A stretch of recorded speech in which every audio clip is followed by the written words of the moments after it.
Profesor Dr. Siti Fadilah Supari adalah seorang dosen dan ahli jantung yang menjabat sebagai anggota Dewan Pertimbangan Presiden dari 25 Januari 2010 hingga 20 Oktober 2014. Sebelumnya, Siti Fadilah Supari menjabat sebagai Menteri Kesehatan Indonesia dalam Kabinet Indonesia Bersatu, yang mana dipimpin Presiden Susilo Bambang Yudhoyono. Ia merupakan salah satu dari 4 perempuan yang menjabat sebagai menteri dalam Kabinet Indonesia Bersatu. Siti Fadilah Supari bekerja sebagai staf pengajar kardiologi Universitas Indonesia. Setelah itu, selama 25 tahun, ia menjadi ahli jantung di Rumah Sakit Jantung Harapan Kita. Pada tanggal 20 Oktober 2004, Siti Fadilah dilantik menjadi Menteri Kesehatan oleh Presiden Indonesia Susilo Bambang Yudhoyono. Terpidana kasus suap dan korupsi pengadaan alat kesehatan pada tahun 2005, Siti Fadilah Supari menyatakan tidak akan mengajukan permohonan banding. Namun Siti mengaku kecewa terhadap vonis hakim dan menilai putusan berbau politis.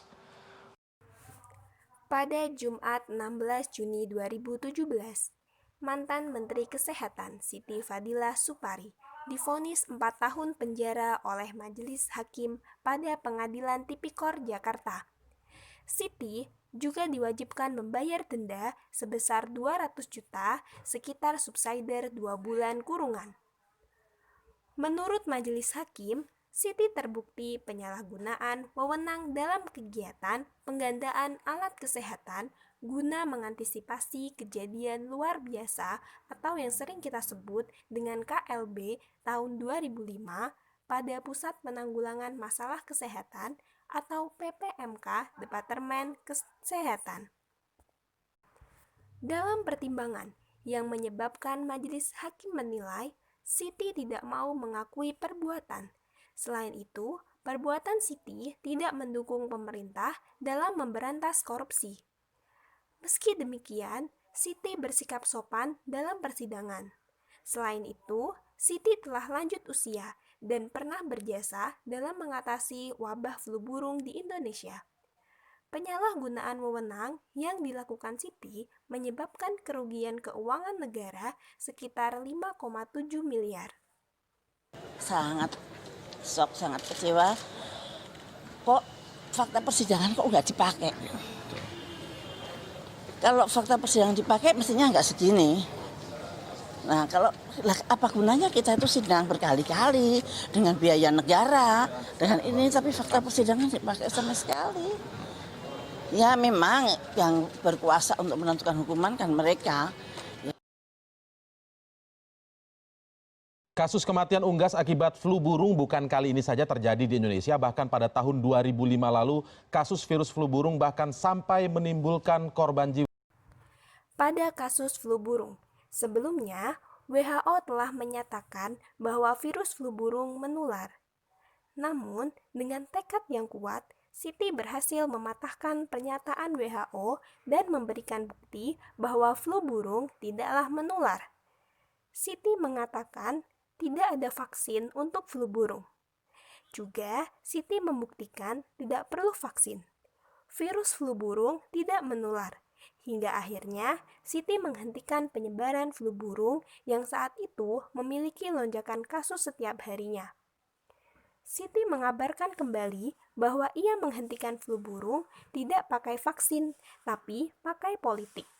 Kalau di ekonomis, di Siti katakan menyelesaikan pandemi dengan transparansi.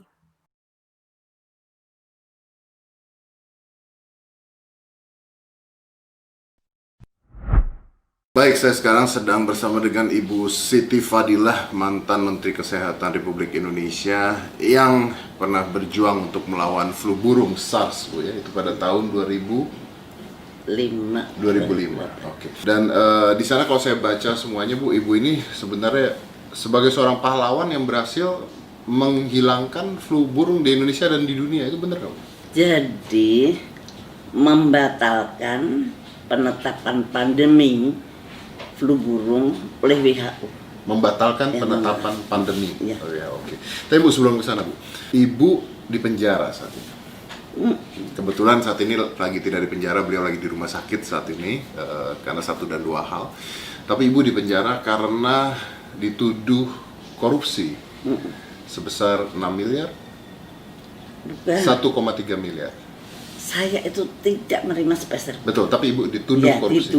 dituduh yang 6 miliar itu adalah kerugian negara yang dilakukan oleh eselon 2 saya. Dan eselon 2 saya sudah membayar lah dan dia tidak dihukum. Saya dituduh membantu dia, saya dihukum. Dan itu nggak ada bukti, nggak ada saksi. Tidak ada bukti, tidak ada saksi. Jadi pada saat pengadilan, Sebab pengadilan itu jaksa penuntut umumnya mengatakan fakta pengadilan kita abaikan. Kemudian hakimnya mengatakan saya memutuskan tanpa bukti, saya tidak perlu bukti. dan Ibu akhirnya harus dipenjara. Menurut Ibu, Sangat tidak fair. kalau misalnya Ibu tidak bersalah, kenapa Ibu bisa dipenjara? Ya itu negara kita ini nampaknya tidak berdaulat full, tidak full berdaulat.